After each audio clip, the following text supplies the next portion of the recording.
जय हिंद दोस्तों। आज हम आपको पढ़ाने वाले हैं जीके के 100 महत्वपूर्ण प्रश्न, जो कि हमारा 27वां भाग है। तो चलिए शुरू करते हैं अपना पहला प्रश्न। लोकसभा अध्यक्ष अपना त्याग पत्र किसे देते हैं? लोकसभा उपाध्यक्ष को। भारतीय संविधान के मौलिक कर्तव्य को किस देश के संविधान से लिया गया है? तो लिया गया है रूस के संविधान से। नए राज्य की स्वीकृति भारतीय संघ में कौन देता है? तो ये देती है संसद। राजनीतिक दल, पार्टी अध्यक्ष, सरकार और राष्ट्रपति में से किसके द्वारा राज्य संचालित होता है? तो ये होता है पार्टी अध्यक्ष के द्वारा। अगला प्रश्न, किसे अखिल भारतीय सेवाओं के लिए सृजन की शक्ति प्राप्त है? भारत की संसद को। किस संविधान संशोधन के द्वारा भारत में वोट डालने की उम्र 21 वर्ष से घटाकर 18 वर्ष की गई थी? तो ये की गई थी 61वें संविधान संशोधन के द्वारा। 61वें संविधान संशोधन के तहत किस वर्ष वोट डालने की उम्र को 21 वर्ष से घटाकर 18 वर्ष की गई थी? तो ये की गई थी आपका 1989 में। अगला प्रश्न, किस संविधान संशोधन के द्वारा भारतीय संविधान की प्रस्तावना में समाजवादी और धर्मनिरपेक्ष शब्द को जोड़ा गया? तो ये जोड़ा गया था आपका 42वां संविधान संशोधन के द्वारा। भारतीय संविधान में शामिल नीति निर्देशक सिद्धांत किस देश के संविधान से लिया गया है? आयरलैंड के संविधान से नीति निर्देशक सिद्धांत लिया गया है। हमारे भारत में संसद के दोनों सत्रों के बीच अधिकतम कितने समय का अंतराल होता है? तो ये होता है 6 महीने का अंतराल। भाषाई आधार पर सर्वप्रथम किस भारतीय राज्य का निर्माण हुआ? भाषाई आधार पर आंध्र प्रदेश राज्य का सर्वप्रथम निर्माण हुआ था। भारत में सर्वप्रथम भाषाई आधार पर आंध्र प्रदेश राज्य की स्थापना कब हुई? 1 नवंबर 1956 को हुई थी। भारतीय संविधान के निर्माण के समय भारतीय संविधान में कुल कितनी अनुसूचियां, अनुच्छेद और भाग थे? 8 अनुसूचियां थी, 395 अनुच्छेद थे और 22 भाग थे। वर्तमान समय में भारतीय संविधान में कुल कितनी अनुसूचियां, अनुच्छेद और भाग हैं? वर्तमान समय में भारत संविधान में कुल 12 अनुसूचियां, 395 अनुच्छेद और 22 भाग हैं। भारतीय संविधान के निर्माता कहे जाने वाले डॉक्टर भीमराव अंबेडकर ने संविधान के किस अनुच्छेद को संविधान की आत्मा और हृदय कहा है? ये कहा है अनुच्छेद 32 में। अगला प्रश्न, लोकसभा के लिए देश में प्रथम आम चुनाव किस वर्ष हुआ था? तो ये हुआ था आपका 1952 में। अगला प्रश्न, लोकसभा का पहला सत्र कब आयोजित किया गया था? तो यह आयोजित किया गया था 13 मई 1952 को। कौन सा भारतीय उच्च न्यायालय दुनिया का दूसरा सबसे बड़ा न्यायिक परिसर है? तो यह है मद्रास उच्च न्यायालय। अगर भारत का राष्ट्रपति अपना इस्तीफा देना चाहे तो वे अपना इस्तीफा पत्र किसे संबोधित करेंगे? तो वो करेंगे भारत के उपराष्ट्रपति को। लोकसभा में अनुसूचित जनजातियों के लिए राज्य में सर्वाधिक आरक्षित सीटें हैं। लोकसभा में अनुसूचित जनजातियों के लिए किस राज्य में सर्वाधिक आरक्षित सीटें हैं? तो ये हैं आपका मध्य प्रदेश राज्य में। भारत में सूचना का अधिकार अधिनियम पूर्ण रूप से कब लागू हुआ था? तो सूचना का अधिकार अधिनियम जो है अक्टूबर सन 2005 को पूर्ण रूप से लागू हुआ था। भारत में सूचना का अधिकार अधिनियम किस राज्य अबलिक केंद्र शासित प्रदेश को छोड़कर सभी में लागू होता है? तो जम्मू और कश्मीर को छोड़कर और सभी राज्यों में लागू होता है। भारत का राष्ट्रपति संसद के लिए एंग्लो इंडियन कमेटी के कितने सदस्यों को नामित कर सकता है? अधिकतम 2 सदस्यों को। भारत के सभी केंद्र शासित प्रदेशों के लिए लोकसभा में कितनी सीटें आरक्षित की गई हैं? तो की गई हैं टोटल 20 सीटें। भारतीय संविधान में कुल कितने मूलभूत कर्तव्य हैं? तो वर्तमान समय में टोटल 11 मूलभूत कर्तव्य हैं। भारत में इलेक्ट्रॉनिक वोटिंग मशीन ईवीएम का इस्तेमाल सबसे पहले कब और कहाँ किया गया था? सन 1982 में केरल राज्य में, केरल के विधानसभा में। भारत में स्थापित प्रथम नगर निगम कौन सा था? तो ये था आपका चेन्नई नगर निगम। सन 1959 में किस राज्य में पहली बार पंचायती राज को अपनाया? तो ये अपनाया था आपका राजस्थान राज्य। भारतीय संसद में स्थायी समितियों की कुल संख्या कितनी है? तो टोटल 24 हैं। अगर कोई व्यक्ति भारतीय नागरिकता प्राप्त करने के लिए आवेदन करना चाहता है तो उसे पहले भारत में कितनी अवधि के लिए रहना होगा? तो ये रहना होगा 5 वर्ष के लिए। अगर कोई विदेशी व्यक्ति भारत में आके भारत की नागरिकता लेना चाहता है तो उसे पहले भारत में 5 वर्ष के लिए रहना होगा, उसके बाद ही आवेदन कर सकता है नागरिकता के लिए। अगला प्रश्न, भारतीय संविधान के निर्माण के समय मूल रूप से संविधान द्वारा क्षेत्रीय भाषाओं के रूप में कितनी भाषाओं को मान्यता प्राप्त थी? तो उस टाइम जो है 14 भाषाओं को मान्यता प्राप्त थी, लेकिन वर्तमान में टोटल 22 भाषाओं को मान्यता प्राप्त है। भारतीय संविधान का कौन सा अनुच्छेद भारत में राष्ट्रपति का प्रावधान देता है? तो ये देता है आपका अनुच्छेद 52। भारतीय संविधान का कौन सा अनुच्छेद भारत के राष्ट्रपति को राष्ट्रपति शासन लागू करने की शक्ति देता है? तो देता है आपका अनुच्छेद 356। किस भारतीय प्रधानमंत्री के काल में संपत्ति के अधिकार को मौलिक अधिकारों की सूची से हटा दिया गया? तो ये हटा दिया गया था मोरारजी देसाई के शासनकाल में। भारत में तीसरा आपातकाल किस वर्ष लागू हुआ था तथा कब से कब तक चला? भारत में तीसरा आपातकाल वर्ष 1975 में लागू हुआ था। यह आपातकाल 25 जून 1975 से 21 मार्च 1977 तक रहा।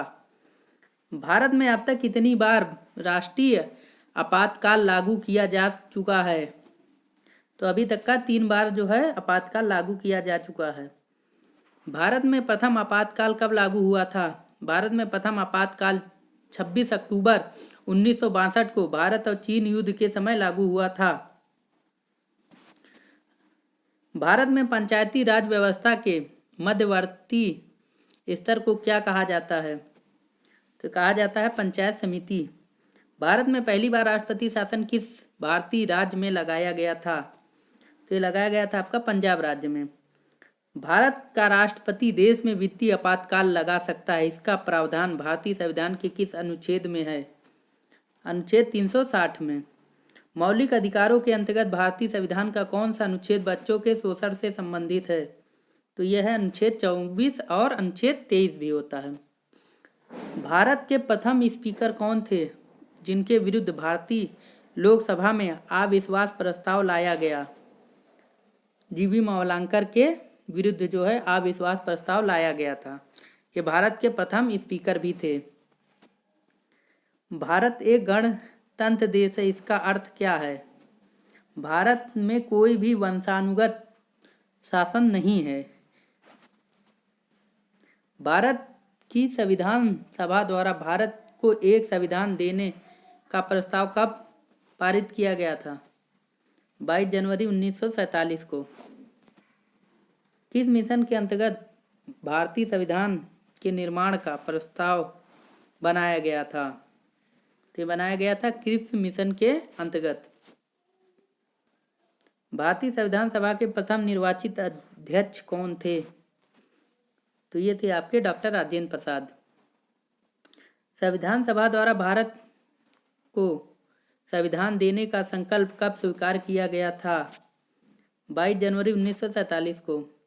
संविधान सभा के प्रांतीय समिति के अध्यक्ष कौन थे? तो ये थे आपके सरदार वल्लभ भाई पटेल। भारत का संविधान कब से लागू हुआ था? 26 जनवरी 1950 को। भारत के राष्ट्रीय प्रतीक को भारत सरकार द्वारा कब अपनाया गया? 26 जनवरी 1950 को। एलोरा में शिव मंदिर का निर्माण किसने करवाया था? राष्ट्रकूट शासक कृष्ण प्रथम ने। दक्षिण भारत का आर्यीकरण करने वाले पंडित कौन थे? अगस्त मुनि। प्राचीन भारत में प्राचीनतम बौद्ध विश्वविद्यालय का नाम क्या था? ये था आपका तक्षशिला, जो कि वर्तमान समय में पाकिस्तान के कराची में स्थित है। भारत में कुल कितने राष्ट्रीयकृत बैंक हैं? भारत में टोटल 12 राष्ट्रीयकृत बैंक है, जिसमें भारतीय रिजर्व बैंक को मिलाकर टोटल 12 राष्ट्रीयकृत बैंक वर्तमान में हैं। विश्व की कुल जनसंख्या कितनी है? विश्व की कुल जनसंख्या 2022 के अनुसार 8 बिलियन से अधिक है। विश्व का सबसे बड़ा मरुस्थल कौन सा है?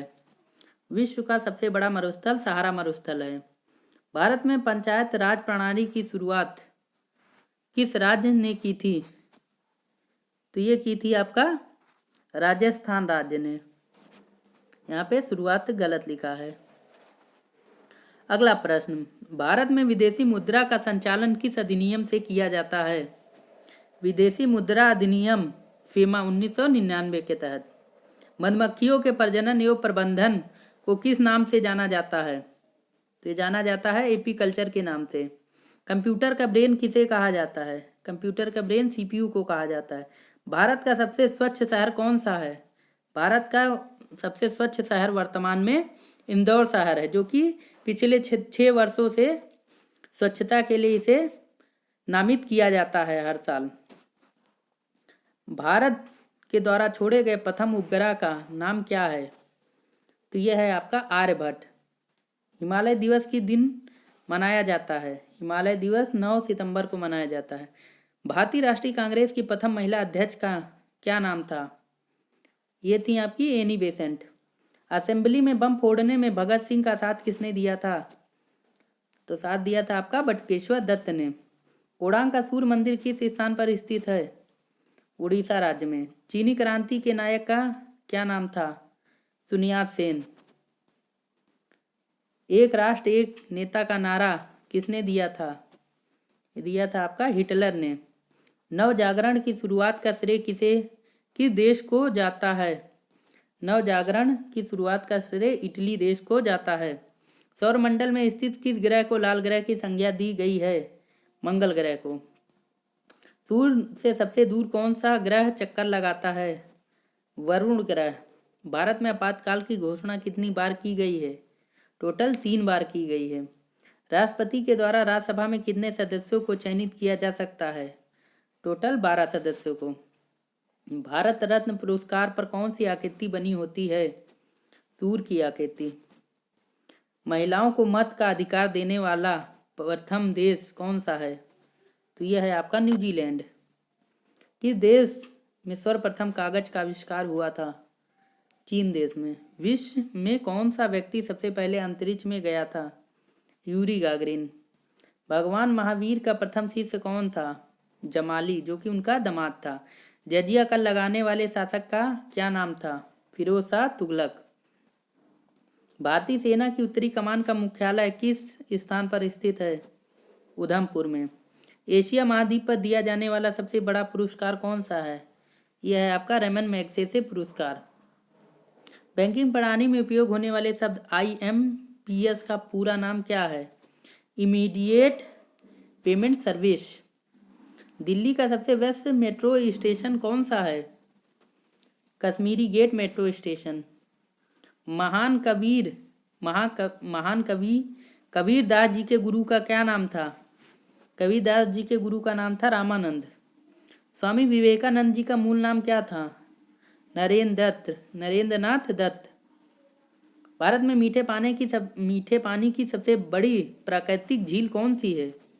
तो ये है आपकी वुलर झील, जो कि जम्मू कश्मीर राज्य में स्थित है। भारतीय वायुसेना दिवस कब मनाया जाता है? 8 अक्टूबर को। महात्मा गांधी को सर्वप्रथम राष्ट्रपिता कहने वाले पुरुष कौन थे? तो ये थे आपके सुभाष चंद्र बोस। पंजाबी भाषा की लिपि कौन सी है? गुरुमुखी लिपि। भारत की तीसरी सबसे अधिक बोली जाने वाली भाषा कौन सी है? तेलुगु भाषा। दूरदर्शन ने प्रथम संचार वाचिका के तौर पर किसे नियुक्त किया था? तो ये नियुक्त किया था प्रतिमा पुरी को। अमीर खुसरो का नाम किस वाद्य यंत्र के आविष्कार से संबंधित है? तो ये संबंधित है सितार वादक, सितार से। अमीर खुसरो जो है सितार वाद्य यंत्र बजाते थे। पश्चिम बंगाल में प्रसिद्ध फरसों की चित्रकारी का क्या नाम है? अल्पना। मिशन इंद्रधनुष किस से संबंधित अभियान है? बच्चों के टीकाकरण से संबंधित अभियान है। चंद्रमा के आंतरिक भाग की परछाई को किस नाम से जाना जाता है? उम्बरा के नाम से जाना जाता है। भारत तक समुद्री मार्ग की खोज किसके द्वारा की गई? पुर्तगालियों के द्वारा की गई थी। शिवाजी का राज्याभिषेक किस स्थान पर हुआ था? रायगढ़ में हुआ था। मराठा राज्य का दूसरा संस्थापक किसे कहा जाता है? बालाजी विश्वनाथ को कहा जाता है। सती प्रथा को खत्म करने का श्रेय किसे दिया जाता है? लॉर्ड विलियम बेंटिक को सती प्रथा खत्म करने का श्रेय दिया जाता है। अगला और हमारा अंतिम प्रश्न, किस शहर को भारत का सबसे पुराना शहर माना जाता है? तो माना जाता है आपका वाराणसी को। अगर आपको वीडियो अच्छी लगी तो चैनल को सब्सक्राइब करें। धन्यवाद।